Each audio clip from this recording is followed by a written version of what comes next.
Ladies and gentlemen, it's time. We're going to be going over the top champions arena champions. This is a tier list made by yours truly. I've been playing this game way too much. We're going to be going over 68 champions. I've had them all laid out. If you enjoy this kind of content, as always, like and subscribe. These are actually going to be tiered from S all the way to F tier. I've got a wonderful tier list, which we have actually made ourselves, but we also have the information for every single monster. So I'll be able to go through these. I won't be able to go through them too much because it's a lot of champions and I want to make it quick. But without further ado, we're going to go for 1 stars all the way up to 5 stars, starting with Balkan, which is a destruction caster. Now, casters are extremely important in this game. In fact, I think casters may be one of the most important roles in the entire game. In his secondary ability, speed down, normal attack, okay. Fireball Spike has a bounce which goes up to 2 times, interesting, and damage increases. And apparently he does some extra damage against targets with speed down. I think Balkan sucks, 100%. I think he's F tier. He does absolutely nothing. He literally just does more damage, but he doesn't do that much damage, and it's a bit random, so not something you want to go ahead and use on your team. Next one is Zeke. So he deals damage. Okay, decent. Second one is grants one that random ally other than self 1 stack of attract. The randomness of this is not a good thing. Imagine you just go ahead and slap it on your DPS. That's pretty damn bad. Grants cower to self for 1 turn, and that's okay, I guess. It does extra damage. If an ally excluding self receives damage while the cower effect is granted, their turn gauge will be increased by 30%. So that's pretty decent, but overall, as a champion, he's also pretty bad and a little bit too situational. So we've got a next one over here. We've got Easy05, which is a prosperity caster. Now, he's got extra damage, which is AoE. I've seen some people run Easy, but overall, I just don't think Easy does enough damage to be warranted as a good champion in this game. The next one is Jingo. So Jingo's actually pretty good. For a 1 star, I would consider him probably either the best 1 star in the game or the second best 1 star in the game. Literally just does a ton of damage. That's it. He goes ahead and starts with 2 stacks of AP ammo. He gains and uses this, and it increases his skill damage by 50%. He actually does a lot of damage. He's pretty good because if you can get him up in stars, he's pretty damn decent in the game. But he's obviously not the best character in the entire game. He's still 1 star. He's still 1 star. Next one is Flabby. Now, Flabby is awful. All Fabi does is gain defense up for 2 turns at the start of the battle, and that's it. Defense up is not that great. It really isn't that great. So you're going straight to F tier. That's what you're doing. The next one is Wizzy. Now, Wizzy does a lot of damage and inflicts damage over time. Damage over time is debatably the strongest modifier in the game. Does a ton of damage. However, Burst is kind of the name of the game for Wizzy. Wizzy just does a bunch of damage. That's literally it. Maybe increases Wizzy's own turn gauge to do more turns, but overall, all you're using Wizzy for is DPS on the spot. If you're doing damage over time as a passive, seems kind of useless to me, but definitely not the worst in the world if you get Wizzy stars up. The next one is Umagun, and I don't know anybody that actually takes Umagun seriously. I mean, the Bloodlust passive is terrible. I think defense passives in general are just really bad in this game. So I'm putting Umagun on the F tier. The next one is Zaima. Now, Zaima is actually interesting because Zaima has a really, really good reinforcement tactic if you're using a glass cannon or someone very squishy. The secondary is really good. Grants an ally attack up for 2 turns, increases the target's turn gauge by 20%. Also has a barrier, which is amazing, and the passive is actually really solid. Gains 1 mana at the beginning of each turn, so you just stack up more and more mana without even having to actually do basic attacks. I think Zaima is the first good tier in this video. Zaima is one that you definitely want to keep your eyes on, especially if you're free to play. The next one is BB0. So BB0 is the DPS of the uncommons. If you're into 2 stars, BB0 is the top dog. Does a ton of damage, is really good at extremely high stars. I mean, if you get into a situation where you have a legendary 5 star and then you've got a BB0 at like 10 stars, BB0 is really good. So I think BB0 is also probably going into the A tier on this tier list. Zoe is very similar to Zaima in terms of her secondary ability, which is grants attack up and also increases the target's turn gauge by 30%. Where she differs is on her tertiary, as well as her union. Of course, she's prosperity, so she's blue, where she grants recovery to an ally for 2 turns and heals the target's HP equal to 60% of attack. So pretty solid stuff. Passive, not great. Grants defense up to the ally with the highest attack for 2 turns at the start of the battle. But this is exactly what people are going to be doing. They're going to be targeting your squishy glass cannon at the start of the battle. So I would pretty much put her on par, if not a little bit better than Zaima on the tier list, and an excellent, excellent support. Roots is the next one, also does grants recovery on the tertiary. The card match does it to all allies, so very similar to Oak Acorn that we'll be getting into. The secondary grants attack up to all allies, but I will say, here that I would prefer to have a turn gauge boost on my secondary ability, which Zaima does have, so Roots doesn't really win on that. Heals the HP of all allies by 30% of their max HP when defeated. Is okay, I guess, but it's just not the best ability, and it just doesn't seem like it's gonna be that useful overall. The next one is Lucia. Now, Lucia is probably the best uncommon caster in the game. Her tertiary, which inflicts freeze, is really good. We love freeze. Freeze is overpowered in this game, 100%. With a 70% chance, great. And here it is, look at this. Inflicts defense down on targets for 2 turns. Excellent, excellent ability in this game. The mana cycle is also good because it increases her attack by 20% if Lucia possesses buffs during battle. So solid damage overall. Has a good primary ability. It's a pretty normal one. I'd put her on B tier all day long.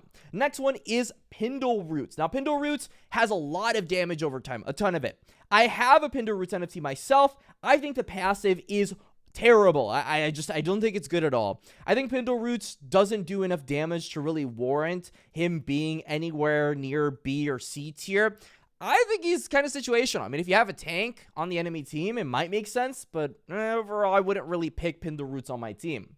Next one is Fletcher. Now, Fletcher has a counter stance, which is cool, which deals damage equal to 90% of the attack of the attacker upon being attacked for 1 turn. So there are actual instances where people can go ahead and kill their champions because they end up targeting Fletcher. So it's not bad. And the Lizard Oil passive is interesting because, I mean, you could start going turbo speed with all of the speed boosts that Fletcher ends up getting. However, I don't really see Fletcher as some kind of staple on any team. So I'd say he's pretty meh overall. Now, Bolton is one people are really hyped for because of Stench. Stench increases Bolton's attack by 3% and speed by 3%. Ton of people are hyping Bolton. Bolton is really good because he goes ahead, he decreases turn gauges, does max HP damage, which is really strong in this game. And overall, he just does good damage, right? That's just what people keep saying. It does that AoE damage over and over and over. If he can begin to do life leech based off, his casters or other supports, he could do a lot of work, but I just don't see him as, like Zoe or Zaima tier on this tier list. The next one is Jett. Jett just does a bunch of damage. That's it. Just has a crit rate up, and then he has a rapid fire, which deals damage to 4 random enemies. I never see a scenario where Jett just goes ahead and just rips off and just kills everyone. So I'd say Jett is probably a pretty whatever, probably like D tier, I would say at best.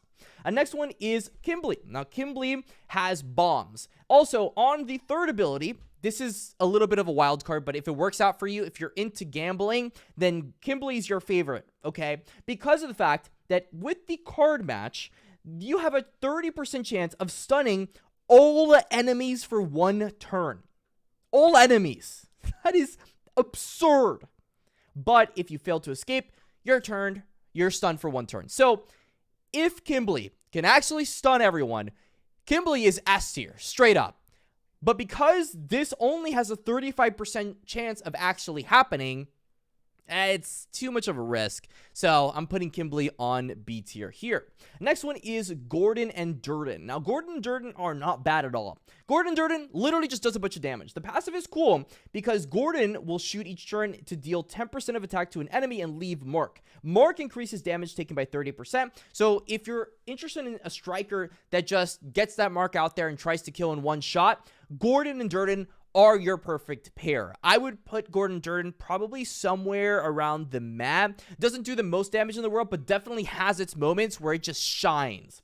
Next one is Leopold. Now, Leopold is good if you have a DPS that needs to live, right? And you're into RNG because it's a 35% chance of guarding, has a taunt, and has an attack down. Not a bad hero at all. I actually own this one too, and I've noticed that the taunt lands pretty frequently. 85% chance is really, really good. However, you know, this is a prosperity champion, so you need to make sure that your DPS is not prosperity. I really like Leopold. I think Leopold is easily an A-tier champion. Next one is Justina. Now, Justina has a really good ability where her tertiary grants reflect damage on an ally for 2 turns. So you put this on either your Durex, right? Your, you know, huge HP that's going to just solo carry the entire team, or your glass cannon that you know has enough defense, and you can go ahead and increase the turn gauge and grant reflect damage at the same time. This is also really cool too, that it's a, you know, it's an assist, it gives attack up, removes 1 debuffs from the target supported by Justina with a 50% chance. That is amazing, amazing in the current meta. However, very situational. As you can see there, we don't have it that often, but it does happen enough to put it into C tier. Next one, Garba. Now, Garba is not Garba, like garbage, right? Tertiary is good. Speed down on all enemies for 2 turns, attract to self for 2 counts. I love that. But everything else is just very situational. I mean, like the card match for here removes 1 buff from the target. It's okay, I guess. And then you get 40% reduced damage, but like, who's going to attack you unless you immediately get a Dust Storm turn 1? It's just not going to happen. So I think this is a very situational, kind of like, if you get it, but you probably won't get it. A Boo is pretty bad, just has damage over time, attack up to self. I like crit rate up. You know, I think that's just much better. So Boo's pretty mid. That's all I got to say. I'd put him in F tier. So Oak Acorn. I love Oak Acorn. Oak Acorn may be one of the best rares in the entire game.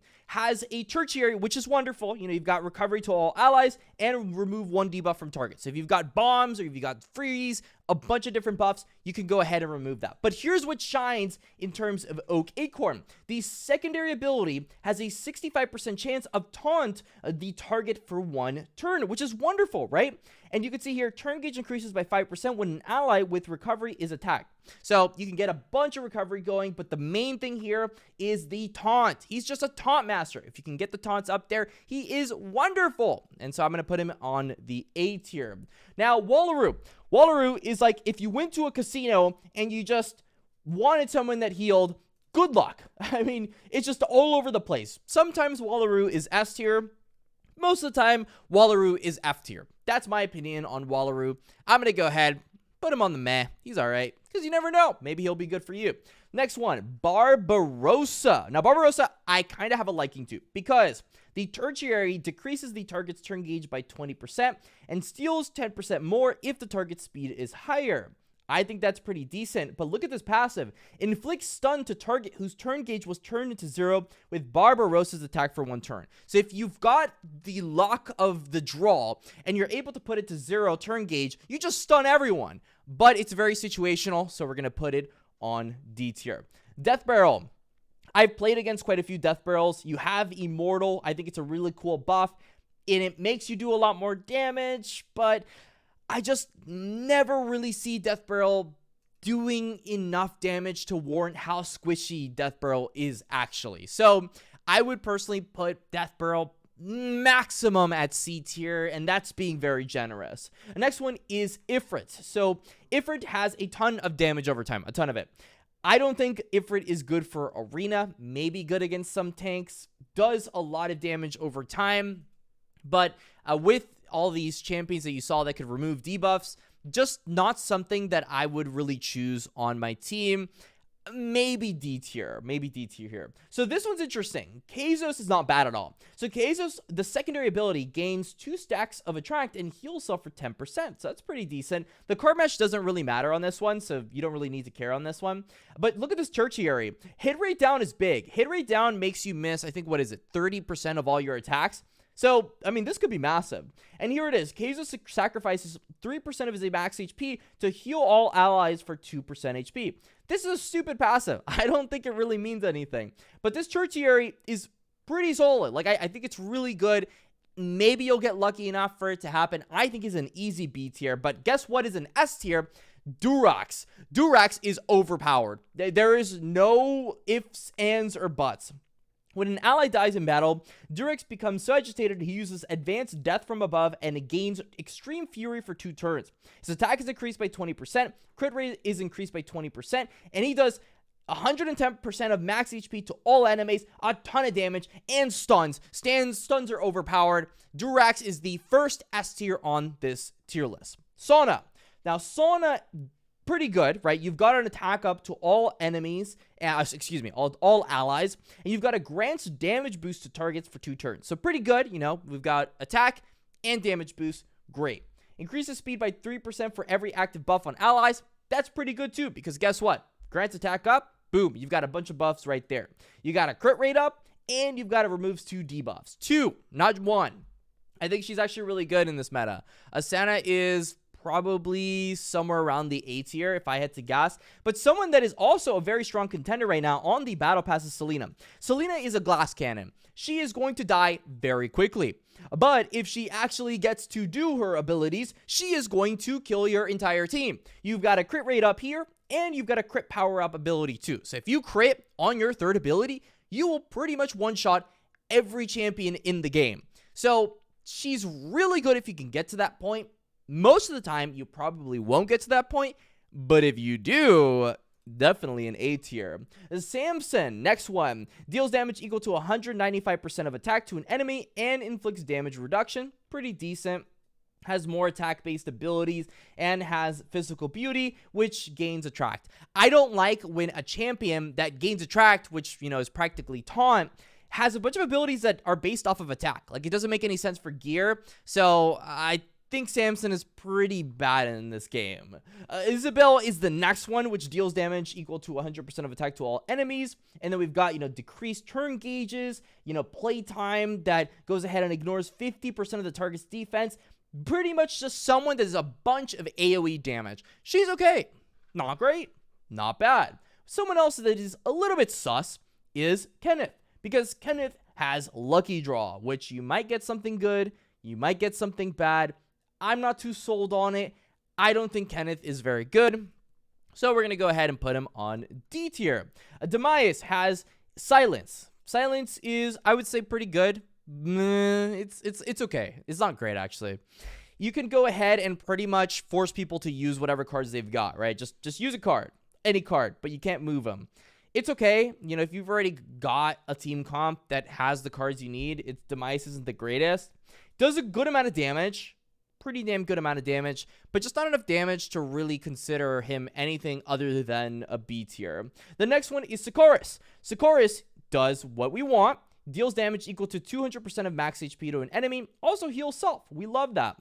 When Sakaris dies, increases the turn gauge of an ally other than self by 100% and grants attack up. Wow. Imagine doing that on your DPS. Just start one-shotting everyone. You can also spend 10% HP to heal an ally with low HP other than self for 15% HP. I think this ability is very bad. So, tertiary, good. Passive, good. Primary, okay. But secondary, terrible. That's the opinion on Sakaris. I think Sakaris is okay. Dante. Dante has a lot of damage. That's literally it. You can do Corruption. Corruption is really cool because it gives you extra attack to all enemies, and it is quite a bit of damage. I also like the increased crit rate, but most of the time, you're not really going to be able to actually get to this secondary form, so he's pretty meh. Smirnoff does damage to all enemies. It's attack-based. He gains coins. He might stun you. He might not stun you. Pretty meh. Next one, we've got Jacob. Bombs. I like the bombs. I think they're cool. They take 2 turns to actually end up doing something. We also have damage increases, which is great. We also have Wanted. I like Wanted because you can see here that the attack is guaranteed to hit to wanted enemies, and you put a time bomb to targets. A ton of time bombs, a ton of damage. Pretty okay. Trixie is the next one. Trixie is just gambling. Just if you like gambling, use Trixie. That's it. Very situational. we've got Zayu. The Zayu is okay because Zayu does a pretty good amount of damage and inflicts unhealable buff block. I just don't think right now in the current meta this matters at all, so I'm putting it on F tier. Quixote. I'm spelling it right this time. If his attack doesn't crit, the crit rate for the next attack increases by 30%. I don't know anyone that uses Quixote. I think he is F tier because he does no damage. I mean, I've used him a bunch of times. Does nothing. Yanwa is really good because Yanwa has a very good passive. While Yanwa is in battle, all allies' resist is increased by 30%. So all those taunts and speed downs and all those debuffs that people want to do, resist is there and resist is overpowered. We've also got debuff immunity that also grants a barrier. Really good. Like if you're against specific comps, this is S tier 100%. But we'll go ahead and put her on A tier for now. Deborah is F tier because Deborah has 6 accounts of Curse of Obesity.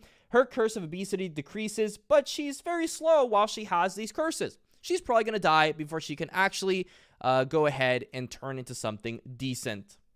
Roxanne, very similar situation. She has a dragon form, which is really strong, does damage over time. Most of the time, you might as well just consider this tertiary not even a thing. I don't think it's great. I own one of these. She has crit rate up, does a decent amount of damage AoE. Most of the time, though, you're just not really going to be able to get anything decent out of her. So I would say she's pretty meh. But she does good damage. She does good damage for sure. Ripple, though, however, is pretty good because she grants speed up to all allies for 2 turns. Pretty good. You also increase the turn gauge of all allies by 20% and a further increase of 20% if Fairy Dust stat count is 3. That is excellent, excellent stuff. You also have a sleep, so you can go ahead and sleep Durexes. I think she may very well be... Oh, people are not going to like this. I think she's S tier. I said it. I know. I said it. Nina, next one. You've got pretty decent ones. You've got barrier. You've got, heals. You've got debuff removals. Pretty decent stuff, but not the greatest in the world. I think she's okay. Not great. Not bad. Beckett, however, is getting people really high in the arena. Does a ton of damage here. 110% of attack to all enemies, and Beckett begins with Will of Judgment at the start of the battle. If Will of Judgment is lost, he gains Resolute at the start of his turn, regains Will of Judgment upon stacking 3. So literally just Glass Cannon does a bunch of damage and hopes that he can actually kill something. Sophia, everyone starts with. Everybody knows what Sophia does. A bunch of damage, but, Sophia's really squishy, so she's pretty meh. Does a lot of damage if you can actually do something with her, though. So, Seraph, very similar to Ripple, speed up to all allies, has, the stacks of Angel's Fury, which, you can go ahead and increase target's turn gauge. If you're trying to just cycle through cards as fast as possible, I actually really like Seraph. She's okay, but she's not great at all. Eden, damage, damage, damage, and then way too many of these little Warriors Conviction stacks. I'm not sold at all on Eden. Bjorn, however, is interesting, because on his tertiary, deals damage equal to 110% of defense to all enemies and inflicts defense down for 1 turn. So you can get an AoE defense down. Imagine doing AoE defense down and then having an attacker that does AoE attack. It's pretty good, isn't it? Just have to actually hit it, so good luck hitting that. Now, Lena does attack to all enemies, remove buffs. Cool. You plant a time bomb, which does a bunch of damage. And you go ahead and increase the turn gauge of self and of an ally with high attack by 30% after planting that. So you pretty much have to do the secondary ability. This is a decent amount of damage, but I wouldn't see her as anything above meh. Now, Magnus. Magnus is interesting because Magnus does a lot of damage on his tertiary. Damage increases to 240%. And increases by 20% for every enemy marked as an alert target. So if you stack these, you just start one-shotting people hard. You also restore turn gauge by 10% for every enemy marked as an alert target. And you mark targets as alert targets. So you can kind of see where the loop is going here. He's good. He's very good. Deviant Stam deals damage equal to 100% of attack to all enemies and inflicts speed down for 2 turns. Not bad at all. We like speed downs. We also like defense downs. We like overcharges because it restores turn gauge. Not bad, not great, okay. We've got Dementianus, I believe is the name here. Deals a decent amount of attack here. We've got pretty good stuff. We've got resist down, and you get dimensional power, makes you do more good stuff. So I'd say he's pretty meh, not the greatest damage in the world. However, someone that does have a lot of damage is Violet. Now, Violet is really, really good, practically S tier, because of her passive. As long as Violet is in battle, she has an ambience effect that affects the enemies, and of course, this changes every time she uses Fatal Temptation, which is her tertiary. Check this out, right? You increase the turn gauge of self and of an ally with high attack by 30%, and you can go ahead and you have Queen's Majesty, right? When Violet is in the battlefield, enemy attack decreases by 20%. Queen's Fame, enemy defense is decreased by 35%. You do a ton of damage with that ambience effect. It is ridiculous how much Violet does right now. A Kristoff is okay. You know, you've got Vampire's Mark. You have, you know, stuff that are against barrier. He's too situational for me. I'm going to go ahead and, you know, slap him right here on that D tier. Cage. Now, Cage is interesting because Cage does a metric ton of damage. But I feel very strongly about this, where he's very situational in the sense that there are some champions in this game, which we're going to get to, that are extremely strong if they have, you know, champions with high attack. Cage works perfectly here. But Cage is very squishy too. So Cage can be killed very easily, and there are some champions like Durex that don't care about what Cage does to them. So Cage is really good if you have certain champions, which we'll get to. But other than that, not the greatest in the world. Vornis, however, check this out. Taunt, stun, boom. That's all you use him for. Taunting and stunning. That's all he does. He's very good at doing that, and that's all you need to care about. Next one, Desdemona. Desdemona's S tier easily. The passive is amazing. Allies attack, you know, they take 15% less damage. And here's the big one here, right? She deals damage equal to 155% of the attack of an ally with high attack. So your ally with highest attack, like for example, Cage, if he does a ton of damage, she takes that damage and she does it to them too. So it's like having two strikers in one team. She is the easiest S tier I've ever put on this tier list. So Veronica, Destruction Tanker, pretty good. Has a barrier, does a ton of damage, is very tanky. Everything you want to look for on a champion, she has. She's extremely good, and she's going to be at the top of the good tier. Next one is Richter. Now, Richter does damage equal to 100% of all defense. I think defense-based heroes are really stupid. I mean, I don't know. Like, it's pretty bad. It's just pretty bad. Barbara is the next one. Has attack up to all allies. We like seeing that, but the main thing is Duet Dance, where you assist attack to an ally for 2 turns.